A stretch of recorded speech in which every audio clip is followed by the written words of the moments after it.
नाला सुपारा, नदियां हो जाते। चलो विवेक जी, नाम जप करने से फायदा क्या होता है और नाम जप करने से फायदे क्या है, बताने की कृपा करें। आपका दास विवेक कुमार, नाला सुपारा, मुंबई। गजब जगह से हो भाई साहब, नाला सुपारा, नदियां हो जाते। चलो विवेक जी, नाम जप करने से फायदा क्या होता, बड़े पागल दिखाई पड़ रहे थे, फायदे क्या है, बताने की कृपा करें। आपका दास विवेक कुमार, नाला सुपारा, मुंबई। गजब जगह से हो भाई साहब, नाला सुपारा, नदियां हो जाते। चलो विवेक जी, नाम जप करने से फायदा क्या होता, बड़े पागल दिखाई पड़ रहे थे। हर काम तुम फायदे के लिए ही करोगे, बिना फायदे के कुछ नहीं करोगे। तुम गुटखा खाते हो, उससे क्या फायदा है? दारू पीते लीवर खराब हो जाता है, पर उससे क्या फायदा? लेकिन नाम जप से तुम फायदा चाहते हो। बड़े उल्लू नजर आ रहे हमें तुम, बड़े पागल नजर आ रहे। तुम भगवान की भक्ति में भी फायदा चाहते हो। अरे एक बात नोट कर लो तुम, भगवान की भक्ति या नाम जप में घाटा तो है ही नहीं, फायदा ही फायदा है। पहला फायदा लिखिए, पहला फायदा है कि जो भी नाम जप करेगा वो प्रसन्न रहेगा, प्रसन्न रहेगा तो मंगल होगा, मंगल होगा अमंगल मिट जाएगा। ये हम कोई अप्रमाणित बात नहीं कर रहे। विवेक जी, रामचरितमानस में लिखा है गोस्वामी जी ने, नाम जपत मंगल दिसी दसहूं। जो भी नाम जप करेगा 10 दिशाओं में मंगल होगा। क्यों मंगल क्यों होगा?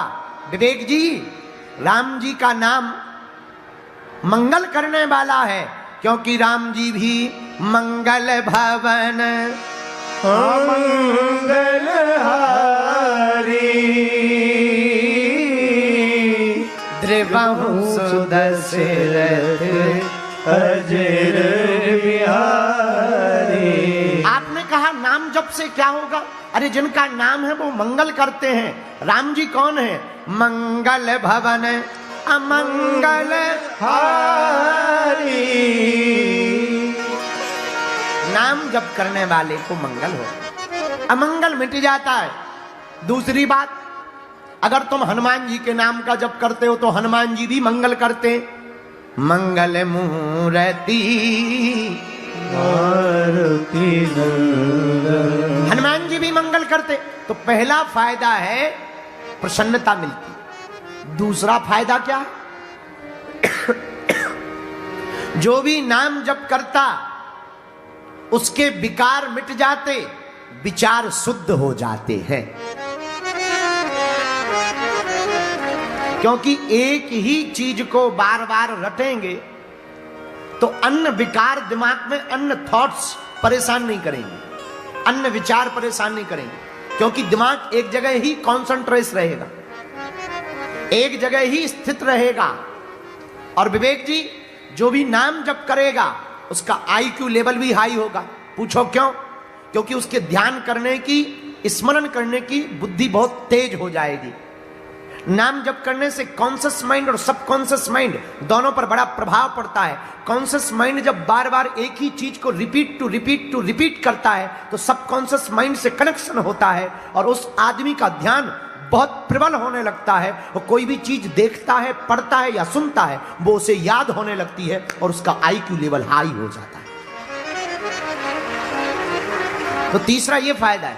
चौथा क्या फायदा?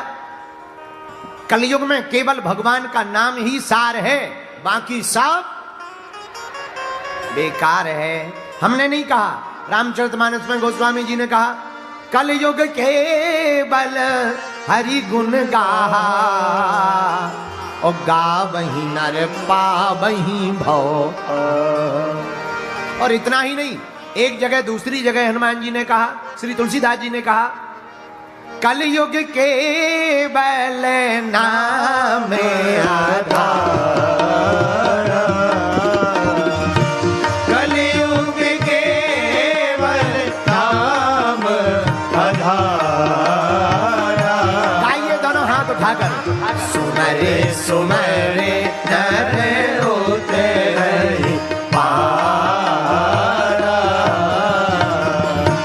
सुमरे सुमरे नर होते रहे पारा। श्री राम जय राम, श्री राम जय राम, जय जय राम,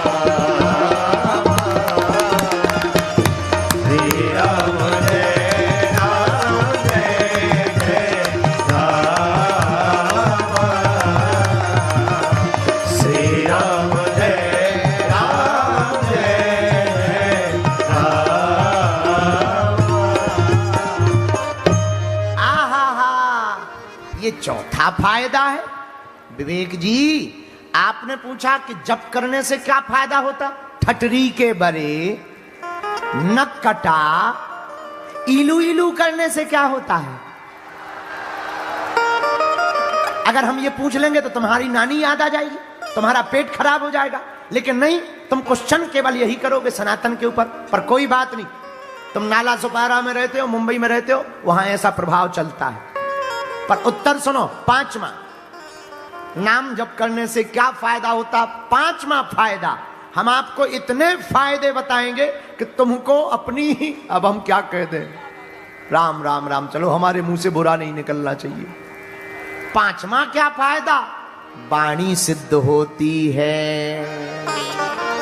क्या होता है? वाक्य की सिद्धि प्राप्त होती है। जो भगवान का नाम जब प्रतिदिन प्रतिपल बार बार करेगा, उसकी वाणी से जो निकलेगा वो सत्य हो जाएगा। ये पांचवा फायदा। ये कोई आप प्रमाणित बात नहीं बोल रहे हैं, हम आपको एक घटना सुनाते हैं। उत्तर प्रदेश में एक जगह है आगरा। आगरा के पास फतेहपुर, और फतेहपुर के पास औलिंडा नाम का एक गांव है। अकबर के समय में एक नाम जपी महात्मा का बड़ा प्रचार था। अकबर ने उन महात्मा का सत्य का परीक्षण लेना चाहा। एक चबूतरा में बकरी, जीवित बकरी को दबा दिया और महात्मा को बुला करके कहा कि आप इस पर बैठो। महात्मा आए, उन्होंने कहा हम इस पर नहीं बैठ सकते। क्यों? इसमें 3 जीवित जीव दबे हुए हैं बकरी रूप में। अकबर ने कहा कि महाराज बकरी तो सही है, पर 3 नहीं है, एक ही बकरी है, बाकी तो झूठ बोल दिया आपने। महात्मा बोले नहीं, 3 है। अकबर बोले अगर 3 नहीं निकले तो हम तुम्हारा सिर काट देंगे। महात्मा बोले अब हमारे मुंह से निकल गया, हनुमान जी की कृपा से अब 3 ही जीव निकलेंगे। महात्मा ने माला ले ली, चबूतरा को पुनः खोदा गया। बकरी बेहोश जैसी हालत में हो गई थी, पर एक ही बकरी मिली, 3 नहीं मिली।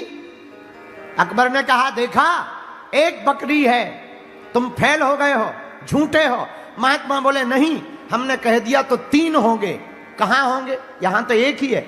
महात्मा बोले ये बकरी गर्भस्थ है, इसके पेट की चीरा फाड़ी की जाए। और जब पेट की चीरा फाड़ी की गई तो 2 छोटे छोटे बच्चे उसके गर्भ में पाए गए।